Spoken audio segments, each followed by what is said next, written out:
Já jsem Apolex a jak už asi všichni víte, tak mě neznáte. A proto vám dneska tak nějak ukážu a shrnu, kdo jsem.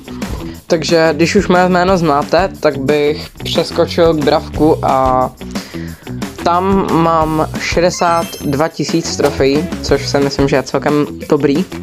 A hodně rád hraju za Greje, pak je tam asi Colt, bych řekl. Taky rád hraju rankedy, jo.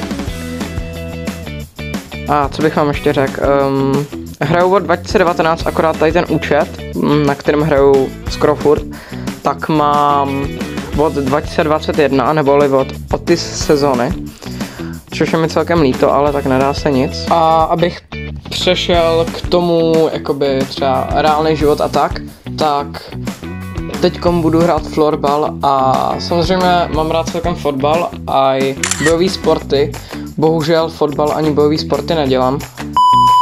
A ve škole mám takový jakoby dvojky, troječky, známe to, klasika prostě úplně na klídek, jo. Moje oblíbená činnost, když přijdu ze školy, je buď spát, hrát, anebo koukat na YouTube, takže tady to jsou moje 3 main aktivity. Pak ještě možná chodit ven, ale to je ta poslední věc. OK, tohle asi všechno, co bych k tomuhle videu řekl a uvidíme se u dalších dobrých videí. Čau.